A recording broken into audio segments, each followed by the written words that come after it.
Hello दोस्तों, आज के इस इम्पॉर्टेंट सेशन में हम डिस्कस करने वाले हैं कॉन्स्टिट्यूशनल अमेंडमेंट को, संविधान संशोधन। इम्पॉर्टेंट टॉपिक है और मैंने कुछ ऐसे इम्पॉर्टेंट संविधान संशोधन निकाले हैं जिनसे एग्जाम के अंदर क्वेश्चंस पूछे जाते हैं।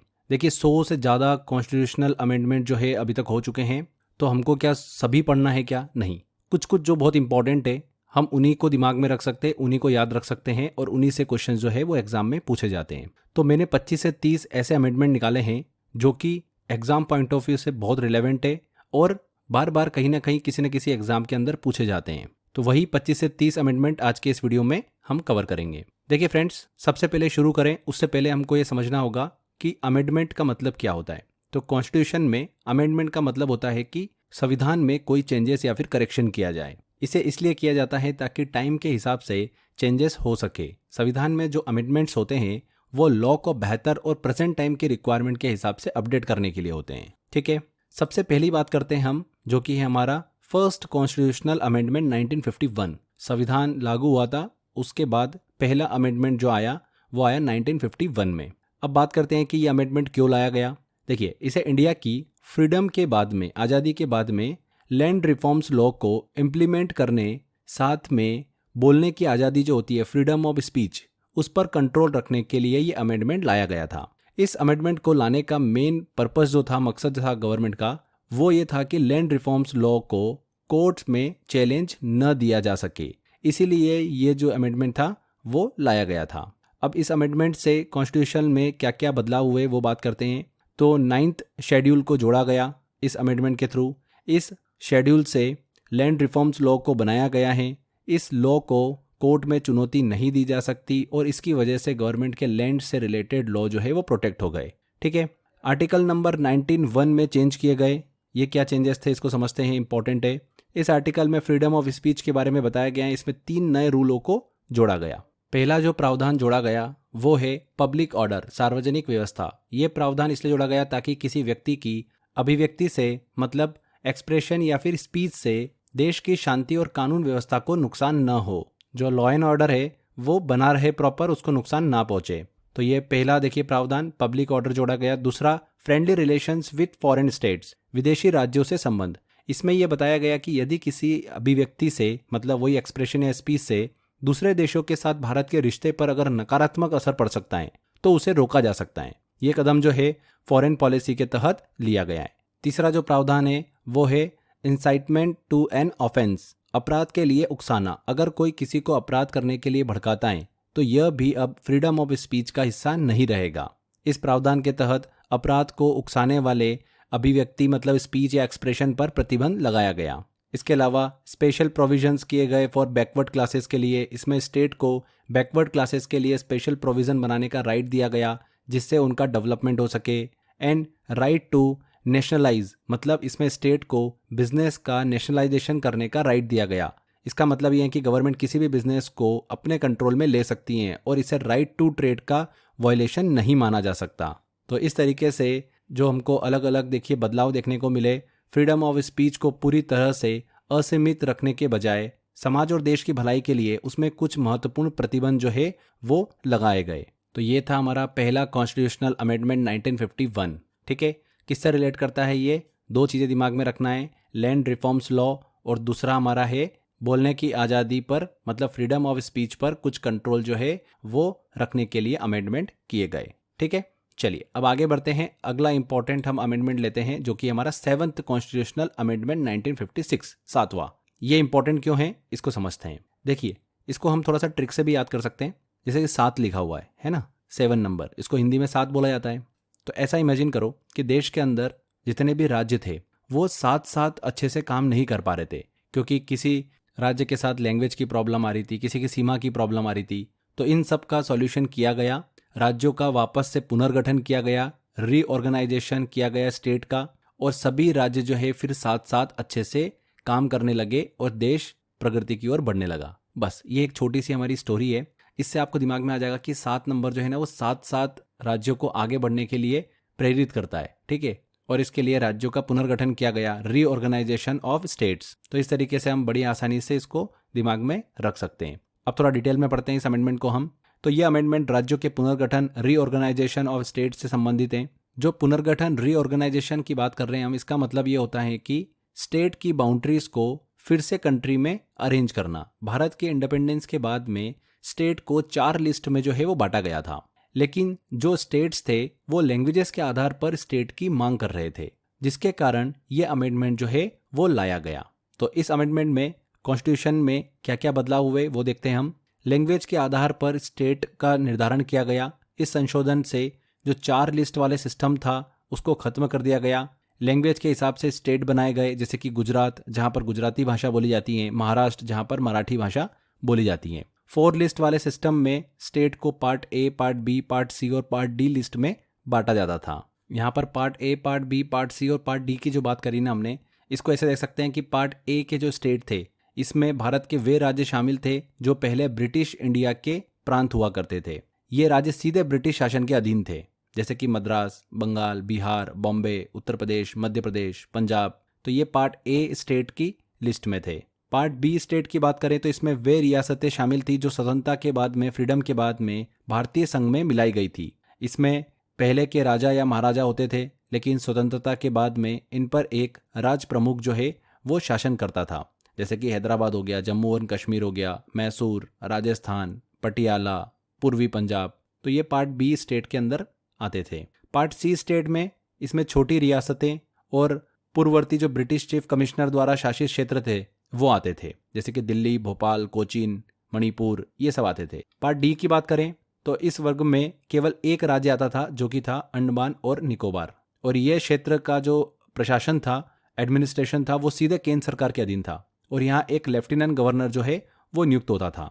1956 में आए इस अमेंडमेंट के चलते स्टेट रीऑर्गेनाइजेशन एक्ट जो है वो लागू किया गया और चारों श्रेणियों वाले जितने भी ये स्टेट चलते थे सिस्टम, ये खत्म हो गए और राज्यों का जो गठन है वो भाषा के आधार पर किया गया।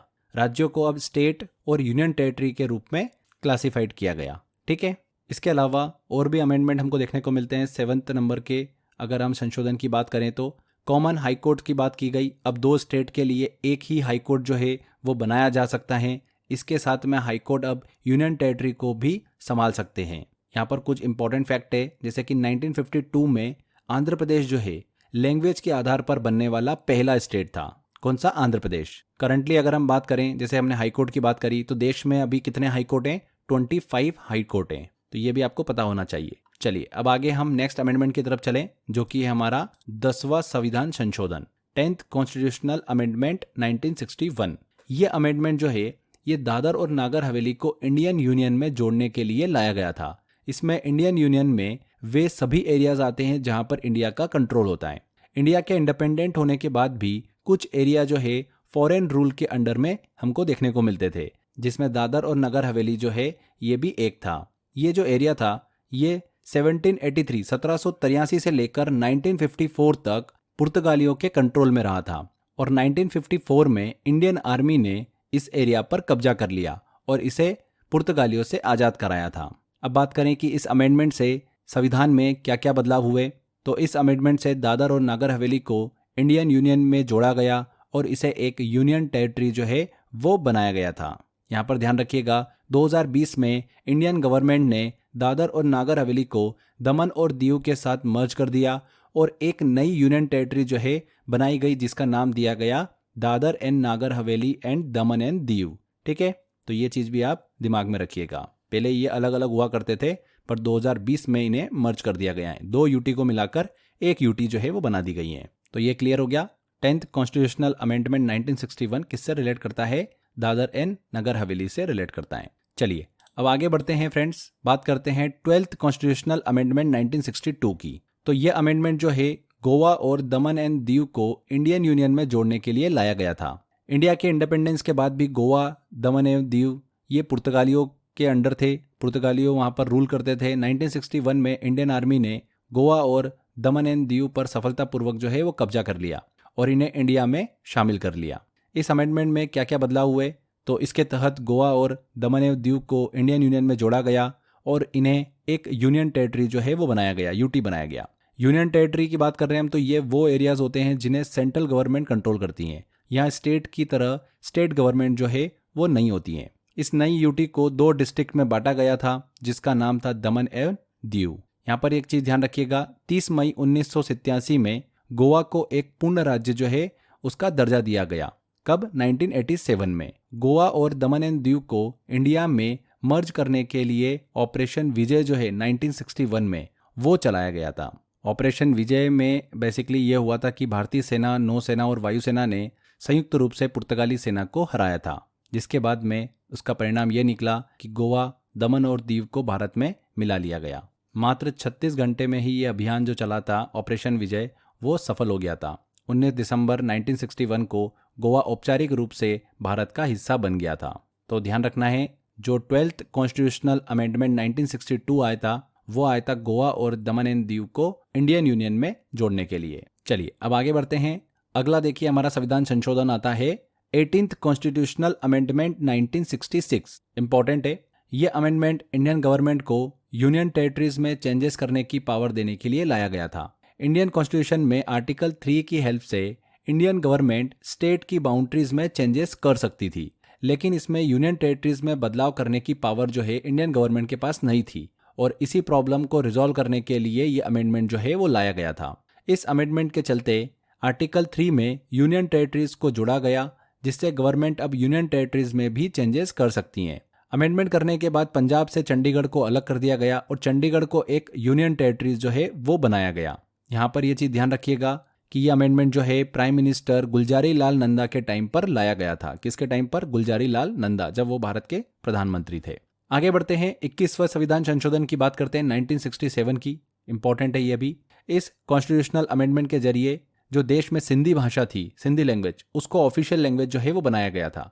इंडियन कॉन्स्टिट्यूशन में जो 8th शेड्यूल है उसमें सभी गवर्नमेंट की ऑफिशियल लैंग्वेज के बारे में बताया गया है। ऑफिशियल लैंग्वेज की बात करें तो गवर्नमेंट ऐसी लैंग्वेज को ये टाइटल देती है जिनको बचाने की जरूरत होती है। ठीक है, इस अमेंडमेंट से कॉन्स्टिट्यूशन में क्या क्या बदलाव हुए? सिंधी लैंग्वेज को 8th शेड्यूल में जोड़ा गया और उसे ऑफिशियल लैंग्वेज का टाइटल दिया गया। 2024 में फ्रेंड्स अगर हम बात करें तो इंडिया में 22 भाषा जो है, 22 लैंग्वेज, उनको ऑफिशियल लैंग्वेज का टाइटल जो है वो दिया जा चुका है, 22। ये आप दिमाग में रखिएगा।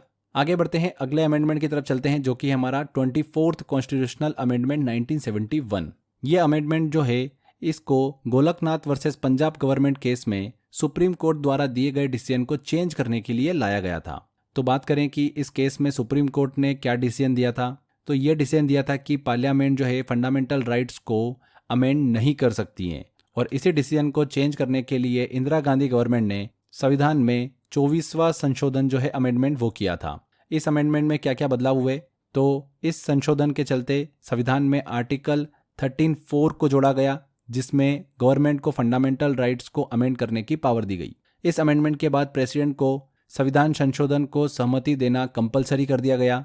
प्रेसिडेंट की सहमति देखिए कि कोई भी बिल तब तक लॉ नहीं बन सकता जब तक कि प्रेसिडेंट उस बिल पर अपनी सहमति नहीं देता है और उस बिल पर अपने सिग्नेचर नहीं कर देता है। इसी को प्रेसिडेंट कॉन्सेंट कहते हैं। यहाँ पर ध्यान रखिएगा, 1973 में सुप्रीम कोर्ट ने केशवानंद भारती केस में रूलिंग दी थी, जिससे कॉन्स्टिट्यूशन के बेसिक स्ट्रक्चर का कॉन्सेप्ट जो है वो आया, जिसके तहत सरकार जो है कॉन्स्टिट्यूशन के हर हिस्से को अमेंड कर सकता है। पर यहाँ पर ये चीज़ बहुत इंपॉर्टेंट है कि बेसिक स्ट्रक्चर में चेंजेस नहीं आना चाहिए, संविधान के बेसिक स्ट्रक्चर में चेंजेस नहीं आना चाहिए। तो ये हमने डिस्कस किया 24th कॉन्स्टिट्यूशनल अमेंडमेंट 1971, जो कि Golaknath versus Punjab government case से रिलेट करता है। आगे बढ़ते हैं, अगला देखिए हमारा अमेंडमेंट आता है 36 कॉन्स्टिट्यूशनल अमेंडमेंट 1975। ये जो अमेंडमेंट है ये सिक्किम स्टेट को इंडिया में मर्ज करने के लिए लाया गया था। देखिए, सिक्किम जो राज्य था ना, वो लंबे टाइम तक एक इंडिपेंडेंट प्रिंसिपैलिटी, मतलब एक स्वतंत्र रियासत जो है वो रहा, पर उसके इंडिया के साथ रिलेशन काफ़ी अच्छे थे। 1947 में इंडिया के इंडिपेंडेंस के बाद सिक्किम को एक प्रोटेक्टेड स्टेट का दर्जा जो है वो दिया गया था। 1975 में सिक्किम के लोगों ने रेफरेंडम के जरिए इंडिया में मर्ज होने का डिसीजन जो है वो लिया, और इसी डिसीजन को एक्सेप्ट करने के लिए ये अमेंडमेंट जो है वो लाया गया था। यहाँ पर हमने रेफरेंडम की बात करी, मतलब जनमत संग्रह। एक ऐसी प्रोसेस होती है जिसमें किसी महत्वपूर्ण मुद्दे पर लोगों से सीधे तौर पर राय ली जाती है। तो जनमत संग्रह रेफरेंडम के जरिए इंडिया में मर्ज होने का डिसीजन जो लिया था सिक्किम ने, उसके बाद इस अमेंडमेंट को लाया गया था। यहाँ पर हमने प्रोटेक्टेड स्टेट की भी बात करी, तो इसका मतलब होता है कि ऐसा एरिया जो कि अपने डिसीजन खुद लेता हो, पर उसकी सिक्योरिटी की रिस्पॉन्सिबिलिटी किसी और कंट्री की होती है, उसी को क्या बोलते हैं, प्रोटेक्टेड स्टेट बोलते हैं। क्लियर। बात करें कि इस अमेंडमेंट से कॉन्स्टिट्यूशन में क्या क्या बदलाव देखने को मिले, तो सिक्किम को भारत के साथ मर्ज किया गया था और उसे एक स्टेट जो है वो बनाया गया था। सिक्किम इंडिया में मर्ज होने के बाद में इंडिया का 22वां राज्य बना था, 22वां स्टेट बना था। ठीक है, आगे बढ़ते हैं, बात करते हैं अब 42वें संविधान संशोधन 1976 की। तो ये अमेंडमेंट जो है ना, ये इमरजेंसी के समय इंडियन पार्लियामेंट को और ज़्यादा पावर देने के लिए लाया गया था। 42वां संविधान संशोधन, इस संशोधन से क्या क्या बदलाव किए गए संविधान में वो हम डिस्कस करते हैं। काफ़ी इंपॉर्टेंट है, ये थोड़ा सा बड़ा है, डिटेल में पढ़ेंगे इसको हम। सबसे पहला तो ये कि इस अमेंडमेंट से प्रियम्बल में 3 नए शब्द जो है, वर्ड जो है वो जोड़े गए। जो हमारी प्रस्तावना है उसके अंदर 3 शब्द जो है वो शामिल किए गए। ये 3 शब्द जो है वो कौन कौन से थे, सोशलिस्ट, सेक्युलर और इंटीग्रिटी, समाजवादी, धर्मनिरपेक्ष और अखंडता। ये 3 शब्द जो है वो ऐड किए गए। प्रियम्बल प्रस्तावना की बात करें तो इंडियन कॉन्स्टिट्यूशन का इंट्रोडक्शन देने वाला डॉक्यूमेंट है, जिसमें संविधान की फिलॉसफी और ऑब्जेक्टिव को समझाया गया है। इस अमेंडमेंट के चलते भारतीय संविधान में कई महत्वपूर्ण बदलाव जो है वो किए गए, जैसे कि फंडामेंटल ड्यूटीज को जोड़ा गया। हर सिटीजन के लिए कुछ ड्यूटीज होती है जिसे उसे पालन करना चाहिए, हालांकि इन ड्यूटीज का पालन न करने पर कोई कानूनी सजा नहीं होती है। तो फंडामेंटल ड्यूटीज को जोड़ा गया इस अमेंडमेंट के चलते। इसके साथ में प्रेसिडेंट को काउंसिल ऑफ मिनिस्टर की सलाह मानना जो है वो अनिवार्य बना दिया गया। काउंसिल ऑफ मिनिस्टर मतलब मंत्रिपरिषद की सलाह पर ही काम करना उसे अनिवार्य किया गया राष्ट्रपति को। नेक्स्ट, कॉन्स्टिट्यूशनल अमेंडमेंट्स को कोर्ट्स में चुनौती नहीं दी जा सकती है, प्रावधान किया गया। इसके अलावा सुप्रीम कोर्ट और हाई कोर्ट की जुडिशियल रिव्यू पावर जो है वो खत्म कर दी गई। इस अमेंडमेंट के जरिए सुप्रीम कोर्ट और हाई कोर्ट की जुडिशियल रिव्यू और रीट्स जारी करने की जो शक्ति थी उसको समाप्त कर दिया गया। जुडिशियल रिव्यू का मतलब यह है कि अदालतें सरकार द्वारा बनाए गए कानूनों की समीक्षा कर सकती हैं और यदि वे संविधान के खिलाफ हो तो उन्हें रद्द कर सकती हैं। तो जुडिशियल रिव्यू पावर जो है वो खत्म कर दी गई इस संविधान संशोधन के तहत। एंड लोकसभा और राज्य विधानसभाओं का कार्यकाल जो है वो 5 से 6 साल कर दिया गया। लोकसभा और राज्य विधानसभाओं का कार्यकाल 5 साल से बढ़ाकर कितना कर दिया, 6 साल कर दिया गया। यहाँ पर ध्यान रखिएगा, 1976 में 42वें संविधान संशोधन के तहत 5 साल से बढ़ाकर 6 साल किया, पर यह संशोधन आपातकाल के दौरान किया गया था। लेकिन बाद में 44वें संविधान संशोधन 1978 के जरिए इसे वापस से 5 साल जो है वो कर दिया गया। जो 6 साल किया गया था उसे वापस से 5 साल कर दिया गया था। इसके अलावा 42वें संविधान संशोधन के तहत एक और प्रावधान किया गया, यदि कोई कानून डायरेक्टिव प्रिंसिपल्स को लागू करने के लिए बनाया जाता है तो अदालतें जो होगी उसे रद्द नहीं कर सकती हैं। यहाँ पर हमने directive principle of state policy की बात करी, तो ये वो गाइडलाइंस हैं जिनको देखकर कोई भी गवर्नमेंट अपनी पॉलिसीज और लॉ बनाती है। इस अमेंडमेंट ने गवर्नमेंट को एंटी नेशनल लॉ बनाने की पावर जो है वो दी। साथ ही यह भी ऐड किया गया कि यह एंटी नेशनल लॉ को फंडामेंटल राइट्स से ऊपर रखा जाएगा। इस अमेंडमेंट के चलते 3 न्यू डायरेक्टिव प्रिंसिपल्स को ऐड किया गया। ये 3 नए जो डायरेक्टिव प्रिंसिपल्स है ये कौन कौन से हैं? समान न्याय और निःशुल्क कानूनी सहायता, उद्योगों के प्रबंध में श्रमिकों की भागीदारी, participation of workers in the management of industries, पर्यावरण, वनों और वन्य जीवों का संरक्षण, protection of environment, forest and wild life. तो इस तरीके से 3 न्यू डायरेक्टिव प्रिंसिपल्स को ऐड किया गया।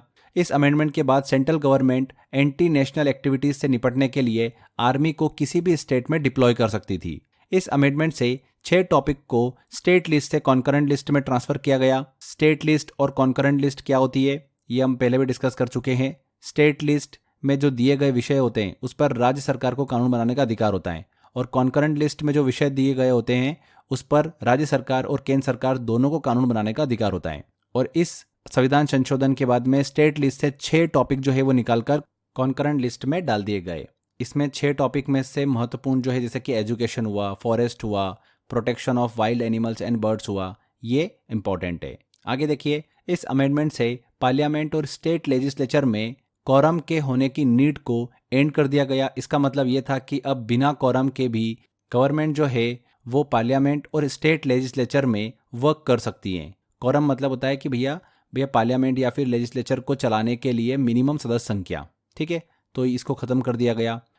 हालांकि 44वें संविधान संशोधन 1978 के जरिए इसे फिर से सही किया गया और कोरम की आवश्यकताओं को फिर से लागू कर दिया गया था कि नहीं, मिनिमम मेंबर तो रिक्वायर्ड होंगे, तभी संसद और विधानसभा की कार्यवाही जो है वो हो सकेगी। ठीक है, अब इतनी सारी इन्फॉर्मेशन जो है चेंजेस की गई देखिए 42वें संविधान संशोधन में, इसीलिए 42वें संविधान संशोधन को मिनी कॉन्स्टिट्यूशन के नाम से भी जाना जाता है। तो एग्जाम के अंदर ये भी पूछ लेते हैं।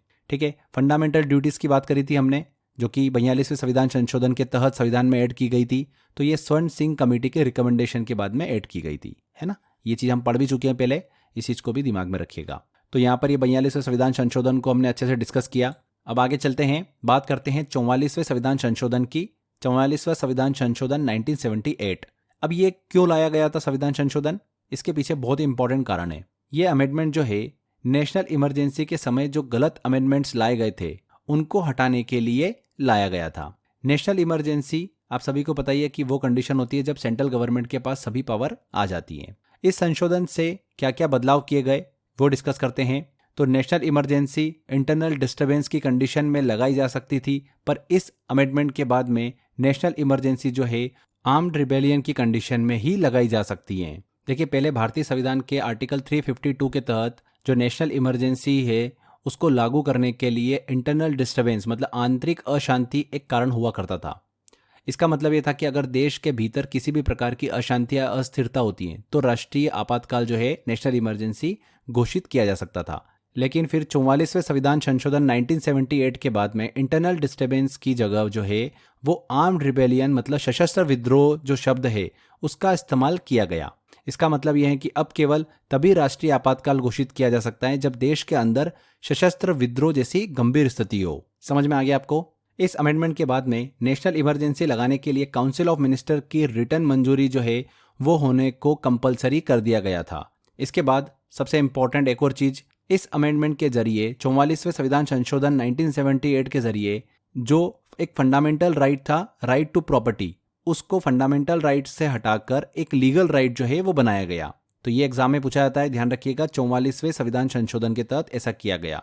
अब देखिए, ये जो अमेंडमेंट्स लाए गए थे ना, ये जनता पार्टी के द्वारा लाए गए थे। नेशनल इमरजेंसी के समय जो गलत अमेंडमेंट्स लाए गए थे उनको हटाने के लिए ये संशोधन लाया गया। हम बात कर रहे थे फंडामेंटल राइट की, कि राइट टू प्रॉपर्टी वाला जो फंडामेंटल राइट था उसे हटाकर लीगल राइट जो है वो बना दिया गया।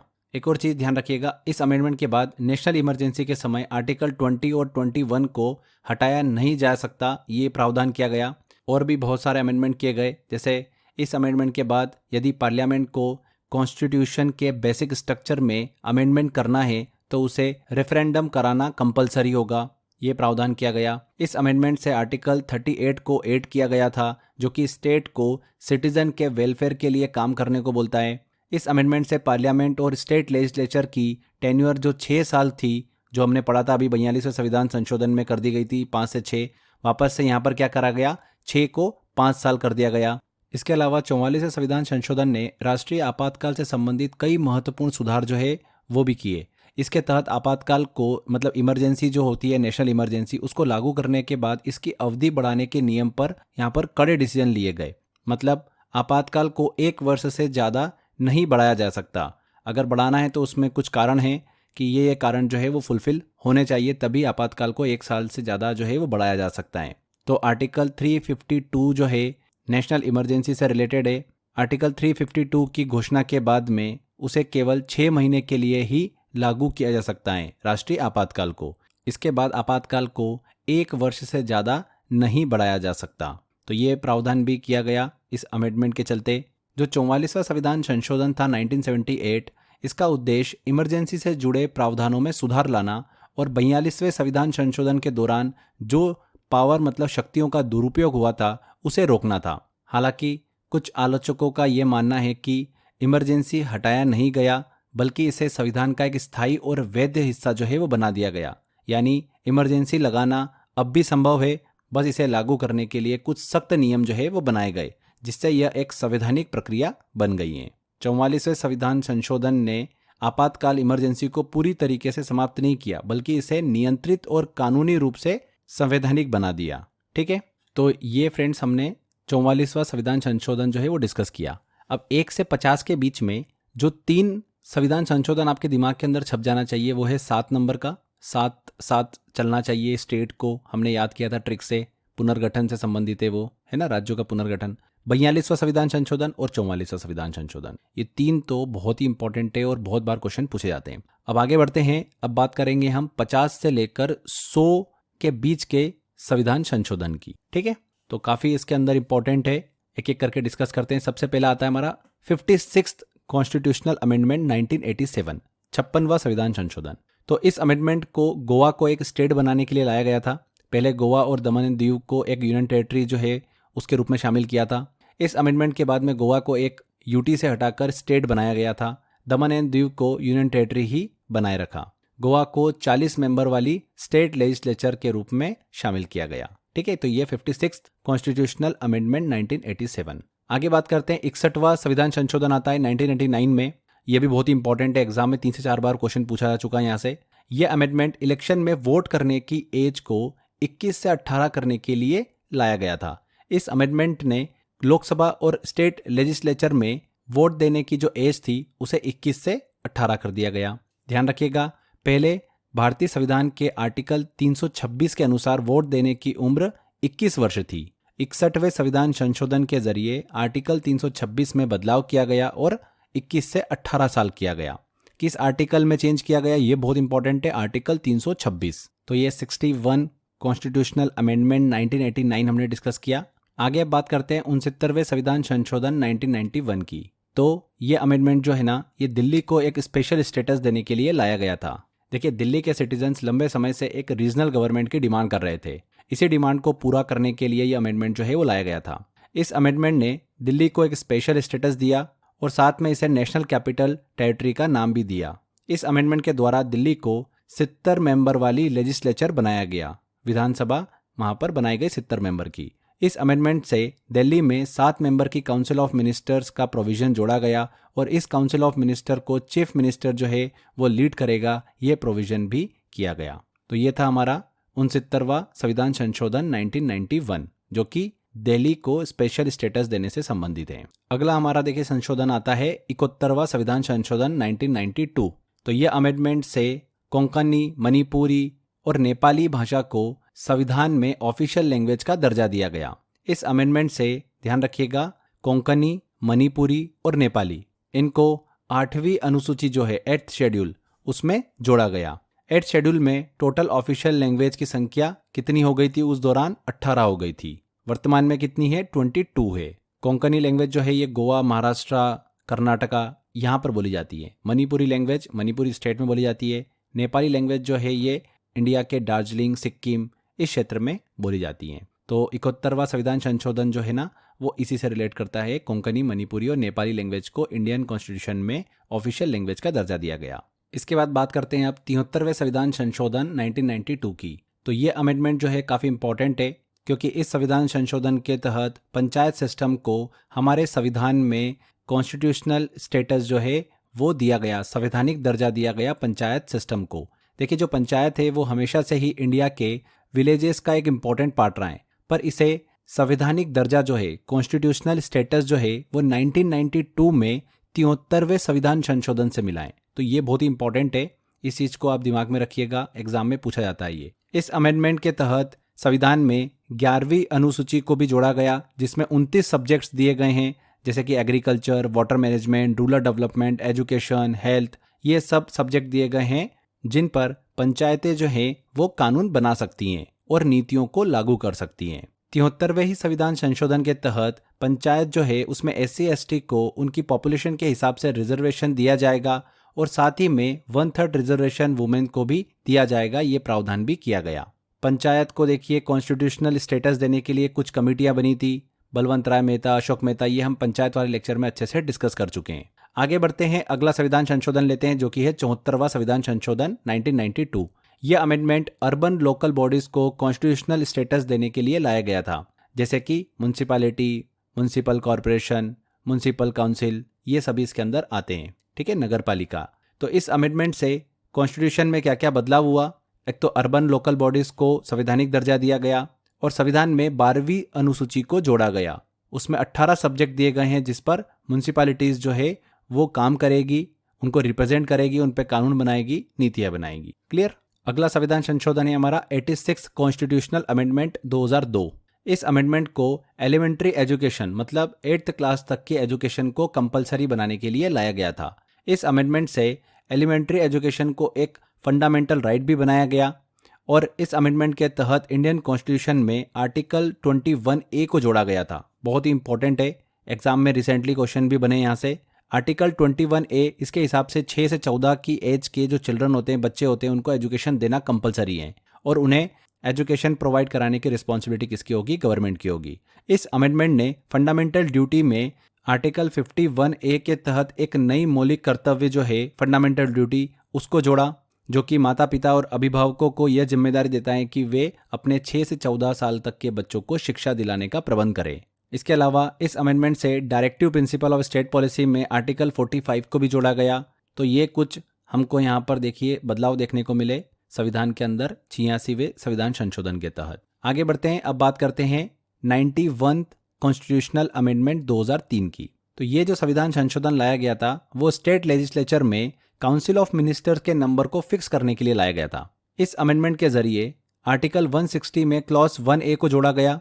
यह क्लॉज कहता है कि जो चीफ मिनिस्टर और काउंसिल ऑफ मिनिस्टर होंगे उनके मेंबर्स स्टेट लेजिस्लेचर की सीट के 15% से ज़्यादा नहीं हो सकते। तो ये कंडीशन जो है वो डाली गई 91 कॉन्स्टिट्यूशनल अमेंडमेंट 2003 के तहत। ठीक है, तो ये काउंसिल ऑफ मिनिस्टर के नंबर को फिक्स करने के लिए स्टेट लेजिस्लेचर में लाया गया था। नेक्स्ट आता है 92वें संविधान संशोधन 2003। ये जो संविधान संशोधन था ये बोडो, डोंगरी, संथाली और मैथिली भाषा को ऑफिशियल लैंग्वेज का दर्जा देने के लिए लाया गया था।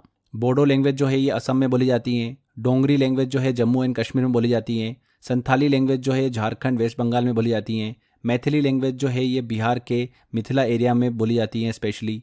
तो ये 92वें संविधान संशोधन जो है ना ये ऑफिशियल लैंग्वेज से संबंधित है। नेक्स्ट बात करते हैं हम 93 कॉन्स्टिट्यूशनल अमेंडमेंट 2006 की। ये जो संविधान संशोधन है इसे ओबीसी कम्युनिटी को रिजर्वेशन देने के लिए लाया गया। इस अमेंडमेंट के तहत ओबीसी को गवर्नमेंट और प्राइवेट एजुकेशन इंस्टीट्यूशन में 27% रिजर्वेशन जो है वो दिया गया। तो 93 संविधान संशोधन 2006 जो है ये ओबीसी कम्युनिटी को रिजर्वेशन देने के लिए लाया गया था। आगे बात करते हैं अब हम 100वां संविधान संशोधन। देखिए 100वां संविधान संशोधन थोड़ा सा स्पेशल हो जाता है क्योंकि 100 नंबर ही अपने आप में एक स्पेशल है। तो 2015 में देखिए ये अमेंडमेंट लाया गया। यह अमेंडमेंट इंडिया और बांग्लादेश देश के बीच लैंड एग्रीमेंट करने के लिए लाया गया था। देखिए इसको आप इस तरीके से याद रख सकते हो, बहुत ही सिंपल तरीका है इसको याद रखने का कि इंडिया और बांग्लादेश का जब मैच होता है तब भारतीय टीम जो है ना उसके प्लेयर शतक पे शतक बनाते हैं, 100 रन पे 100 रन बनाते हैं, मतलब सब प्लेयर की फॉर्म जो है वो वापस आ जाती है। तो इस तरीके से आप दिमाग में रख सकते हो कि भारतीय टीम, क्रिकेट टीम जो है वो सबसे ज़्यादा उसके प्लेयर शतक कब बनाते हैं? जब वो टीम बांग्लादेश के साथ खेलती है। एक ये स्टोरी है, इस दिमाग में थोड़ी पिक्चर बन गई है। तो जब भी आप 100वां आर्टिकल देखोगे तो बांग्लादेश आपके दिमाग में आएगा, बस। तो बांग्लादेश से रिलेटेड है। तो ये अमेंडमेंट इंडिया और बांग्लादेश के बीच लैंड एग्रीमेंट करने के लिए लाया गया। इंडिया और बांग्लादेश के बीच एनक्लेव टेरिटरीज को ट्रांसफर करने के लिए लाया गया था। एनक्लेव टेरिटरी का मतलब क्या होता है? ये किसी कंट्री के वह एरिया होते हैं जो चारों साइड से कोई अदर कंट्री से सराउंडेड होते हैं। इंडिया को 51 बांग्लादेशी एनक्लेव टेरिटरीज मिली, जबकि बांग्लादेश को 111 इंडियन एनक्लेव टेरिटरीज जो है वो मिली। इस अमेंडमेंट के तहत इंडिया और बांग्लादेश के बीच 4096 किलोमीटर की बाउंड्री है, जो कि इंडिया की सबसे लॉन्गेस्ट इंटरनेशनल बाउंड्री भी है। तो 100वां संविधान संशोधन 2015 आपको याद रहेगा, इंडिया और बांग्लादेश के बीच लैंड एग्रीमेंट करने के लिए लाया गया था। आगे बात करते हैं 101वां संविधान संशोधन 2016, 101 कॉन्स्टिट्यूशनल अमेंडमेंट 2016। यह अमेंडमेंट भारत देश में GST, goods and service tax को इम्प्लीमेंट करने के लिए लाया गया था। बहुत ही स्पेशल है और बहुत ही इंपॉर्टेंट है। इस अमेंडमेंट ने इंडिया में जीएसटी मतलब गुड्स एंड सर्विस टैक्स को लागू किया। आप सभी को पता ही है कि जब जीएसटी लागू नहीं हुआ था उससे पहले इंडिया में बहुत सारे टैक्सेस थे। इससे इंडिया का टैक्स सिस्टम काफ़ी कॉम्प्लेक्स हो गया था। इस प्रॉब्लम को सॉल्व करने के लिए जीएसटी को इंट्रोड्यूस किया गया। जीएसटी में कई सारे टैक्सेस को मर्ज कर दिया गया, जिससे इंडिया का टैक्स सिस्टम जो है काफ़ी सिंपल हो जाए। एक देश एक टैक्स जो है वो फंडा अपनाया गया, जो कि है जीएसटी। तो जीएसटी का एक नाम क्या हो गया? एक देश एक टैक्स। ठीक है, ये हमारी ट्रिक भी है। इससे हमारा संविधान संशोधन जो है वो भी याद हो जाएगा। देखिए हमको क्या लिखना है? एक देश एक टैक्स लिखना है। लिख लो इसको। 1 देश की जगह पर हमने क्या लिखा? तो इंग्लिश में डी लिख दिया हमने। ठीक है, तो एक देश का हमने डी लिखा और फिर से एक टैक्स। तो 1 लिखा और आखिरी में टैक्स लिख दिया हमने। तो यहाँ पर देखिए फ्रेंड्स 1D1 ऐसा दिख रहा है आपको। अब D जो है ये किस नंबर जैसा दिख रहा है हमको, 0 जैसा दिख रहा है, तो 101 ऑटोमेटिक हमारा बन गया। एक देश एक टैक्स, कौन सा, GST। तो अपने आप में ही वो नंबर को बता रहा है कि 101। तो इस तरीके से आप आसानी से इसको याद रख सकते हो, रिलेट कर सकते हो। अब GST जो है ये भारत में देखिए कनाडा के टैक्स सिस्टम से इंस्पायर होके लाया गया था।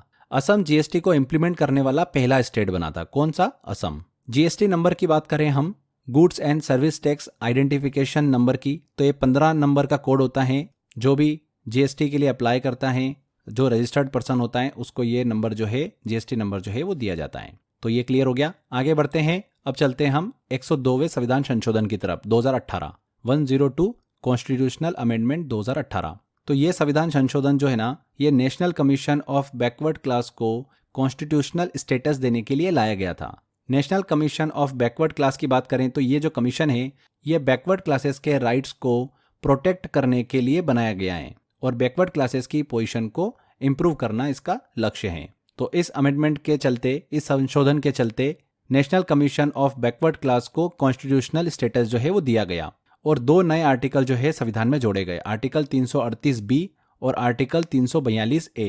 आर्टिकल 338B क्या बोलता है, ये जो आर्टिकल है ये national commission of backward class के स्ट्रक्चर और वर्क को बताता है, आर्टिकल 338B।